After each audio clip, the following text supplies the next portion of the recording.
नमस्कार दोस्तों, मैं सुजीत कुमार झा पाठशाला से आज आपके समक्ष एक सुंदर सी हिंदी नाटक एवं रंगमंच की एक बहुत ही अच्छी सी लिखी गई नाटक जिसको हम अंधायुग कहते हैं, जो धर्मवीर शास्त्री द्वारा भारती द्वारा माफ़ कीजिएगा धर्मवीर भारती द्वारा लिखित और खेली गई बहुत ही सुंदर कथा है। कथा कह सकते हैं, हम नाटक कह सकते हैं। तो हम आरंभ करते हैं आज। आपको ये पता ही होगा कि जो अंधा युग है, अंधा युग इसको क्यों कहते हैं? क्योंकि महाभारत के बाद का ये लिखा गया है, महाभारत के बारे में ही है। लेकिन महाभारत युद्ध खत्म होने के बाद क्या हुआ उसके बारे में इसमें विस्तार पूर्वक बताया गया है। जैसे कि आप लोग जानते ही पढ़े ही होंगे आपने कि हिंदी नाटक की उद्भव एवं विकास कैसे हुआ, उसकी क्या क्या उसका कौन सी भारत में भारतेंदु का क्या योगदान था उसके हिंदी नाटक रंगमंच के विकास में। अगर आपको इस विषय के ऊपर चाहिए तो मैं इसके ऊपर भी आपके लिए बना दूंगा। तो चलिए हम आज अंधायुग की शुरुआत करते हैं। तो हम अंधायुग आरंभ करने से पहले हम उसको 5 भागों में विभाजित कर लेंगे, जिसको मैं आधा आधा करके आपके समक्ष प्रस्तुत करता रहूँ, जिससे कि आपको समझने में भी आसानी हो। तो शुरुआत करते हैं। तो अंधायुग की सबसे शुरुआत करते हैं हम कथा योजना से। अंधायुग धर्मवीर भारती की सरल कल्पना और पौराणिक एवं कथानक पर आधारित है। इसमें पौराणिक कथा सूत्रों को अनुप्रेरक रूप में प्रस्तुत करने का सफल प्रयास किया गया है। इस काव्य रूप का कथानक महाभारत के अंतिम दिनों के युद्ध और उसके बाद की घटनाओं परिणामों संबंध है, जिसे डॉक्टर भारती ने रंगमंच की सुविधा के लिए निम्नलिखित 5 अंकों में स्थापना और अंतराल एवं समापन में विभक्त किया गया है। जैसे कि मैंने आपको पहले बीच में ही बता दिया था कि महाभारत के अंतिम दिनों की बात है, जिसमें उस समय की बात की गई है, उस काल के जिसमें जो जितनी भी घटना घटी गई उसके बारे में बात की गई है, जो डॉक्टर भारती ने बहुत ही सुंदर तरीके से उसको अपनी नाटक में प्रस्तुत किया है। इसको इन्होंने 5 भागों में विभाजित किया है। पहला है स्थापना, दूसरा है, ऐसे हम कह सकते हैं कि पहला स्थापना, लेकिन स्थापना पहले, ठीक है।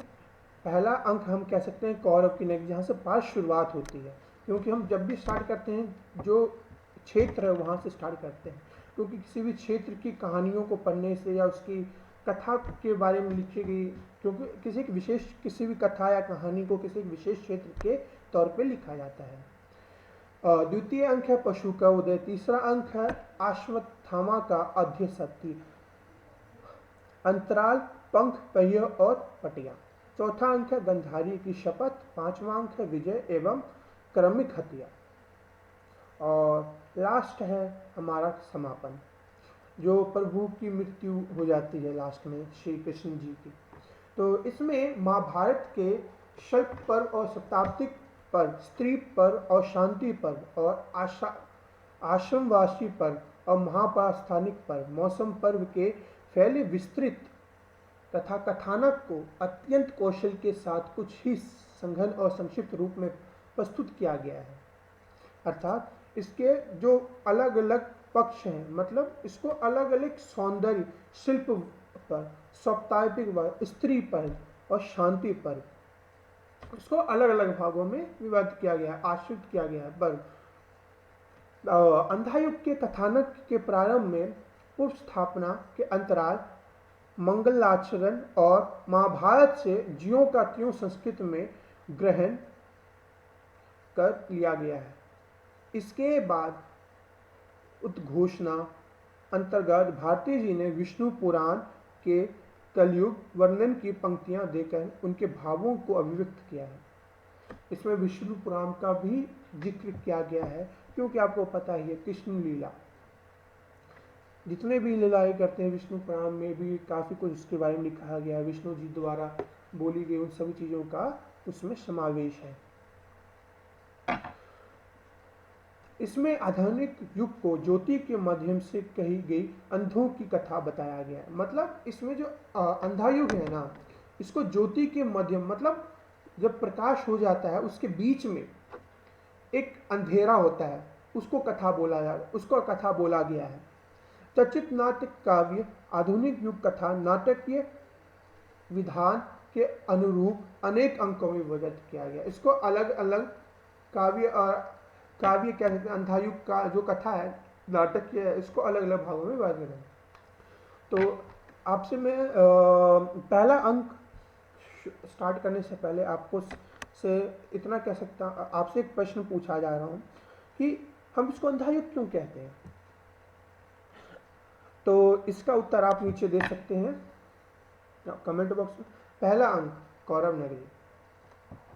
आपको पता है कि कौरव कितने भाई थे? 100 भाई थे। पांडव कितने भाई थे? 5 भाई थे। ये तो आपको पता ही होगा। तो आरंभ करते हैं। पहले अंक का शीर्षक है कौरव की नगरी।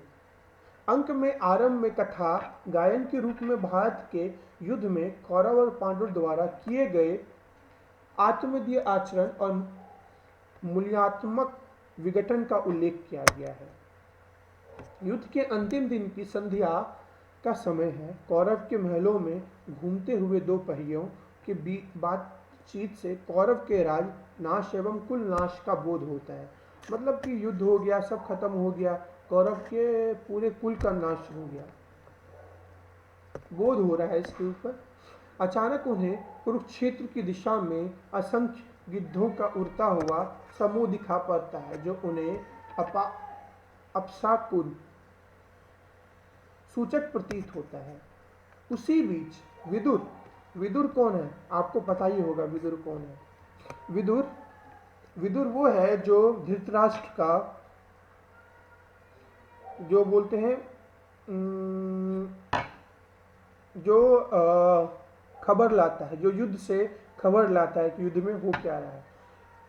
विदुर प्रवेश करते हैं जो घटना की जानकारी के लिए संजय की प्रतीक्षा करते हैं। संजय जाते हैं, विदुर तो धृतराष्ट्र के पास बैठे हुए हैं, उनसे बात कर रहे हैं। जो संजय है, संजय आपको पता ही है, उनका धृतराष्ट्र जी का कहते हैं कि तीसरी आंख बोल सकते हैं। संजय जी कुरुक्षेत्र जाते हैं घटनाओं की जानकारी लेने के लिए, और इधर धृतराष्ट्र जी संजय का वेट करते हैं और विदुर भी उनका वेट करते हैं। विदुर अंत गंधारी और वो धृतराष्ट्र के पास पहुंचकर कौरव द्वारा दिए गए मर्यादाहीन और अनैतिक आचरण की ओर वो धृतराष्ट्र का ध्यान आकर्षित करते हैं। तब वो धृतराष्ट्र प्रथम बार यह स्वीकार करते हैं कि जन्मांध होने के कारण वे मर्यादाओं के पालन में सफल हैं। मतलब वो जन्मों से अंधे थे, इसलिए वो मर्यादाओं का पालन करने में असफल रहे। ये धृतराष्ट्र जी कहते हैं। विदुर उन्हें समझाते हैं कि यदि उनका ज्ञान व्यक्तिनिष्ठ न होकर भगवान कृष्ण के प्रति आपतित रहे और विदुर उन्हें होता है तो कि वो प्रकाश की आशंका न रहती। यह सुनकर गांधारी आवेश में आकर कृष्ण को वंचक और मर्यादा का हत्यारा घोषित कर देती है तथा नैतिक मर्यादाओं, अनाशक्ति आदि आदर्शों को पाखंड बताती है। इसी बीच जयकार करता हुआ